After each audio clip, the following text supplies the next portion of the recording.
CCTV scanner रे बारिपदा सहर 13टी स्थान रे 64टी शक्तिशाली सीसीटीवी कैमेरा वर्तमान सीसीटीवी स्कानर रे बारिपदा सहर अपराधीक गतिविध सह अमानिया गाड़ी चालकंक उपरे एही सीसीटीवी नजर रखिब। पूर्वांचल डीआईजी भाबे ड सत्यजित नायक दायित्व ग्रहण करिबा परे प्रथम मयूरभंज जिला गस्तरे आसी बुधवार बारिपदा स्थित पुलिस मुख्यालय रे एहार शुभारंभ करिसंती। बारिपदा सहरर 13टी मुख्य स्थान रे 64टी शक्तिशाली बुलेट सीसीटीवी खंजा जाइछि, जहाकी सिटी सर्भिलेंस योजना रे सहरर तदारख कार्य करिब।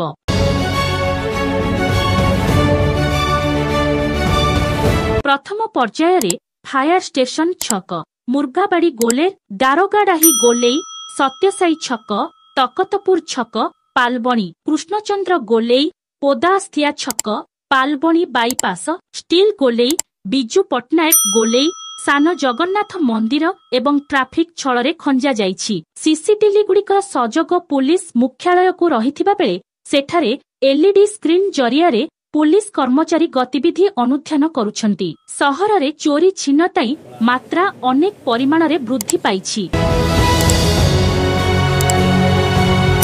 तेबे राज्यर अन्य सहर मानकरे सीसीटीवी लगी सारिथिबा बेले पुरातन सहर बारिपदा ए दिगरे पछरे रहिथिला। सीसीटीवी नथिबा जोगु चोर डकायतंकु धरिबा पुलिस पक्षे कष्ट साध्य हेउछि। पुलिस विभिन्न स्थान रे चढ़ाऊ करिबी लुटेरांक टेर पाउनाही। सेहिपरि अमानिया चालक मध्य ट्राफिक नियम भांगिबा सहित बिना हेलमेट गाड़ी चालना करुछंती। तेणु अमानियांक उपरे मध्य नजर रखिबो एही सीसीटीवी। आगकु आहुरी अधिक सीसीटीवी लगाजिबो बोली सूचना दी जाइछि।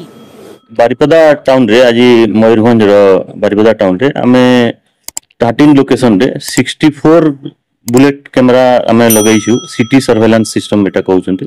तार जो एडवांटेज होउछि एटा हमकु हेल्प करिवो क्राइम डिटेक्शन रे, लॉ एंड ऑर्डर रे एवं प्रॉपर पुलिसिंग रे। This is like I on sky.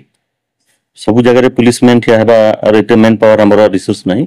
तेनु दिस इज लाइक टेक्नोलॉजी माध्यम रे हमर पुलिसिंग केमिति करा जेबो तार गुटे हला एटा एग्जांपल। आ एथि पई जो पदक्षेप हमर एसपी मैडम एवं हमर जो सोशल एक्टिविस्ट थिले तांको मु बहुत बहुत धन्यवाद जनाउछि एवं मयूरभंज पुलिस को मध्य धन्यवाद देबी। जो ए भलिया initiatives is now required to prevent crime and to help in maintaining law and order and tranquility in the city or in the district. Obviously it has such awareness दरकार पड़िबो। awareness हेले जे कि citizen माने से माने properly maintain करके traffic rules मध्ये violate न करके रहिले it will be helpful for citizen only. This is citizen centric policing using technology, leveraging technology policing tau किंतु better करि परिबो हमें। This is one of the example. Sumant पात्रंक रिपोर्ट एसटीवी न्यूज ओडिशा 24। कौनसी प्रकार विज्ञापन पई आम सहित जोगाजोग करंतु। Mobile number 9853034594।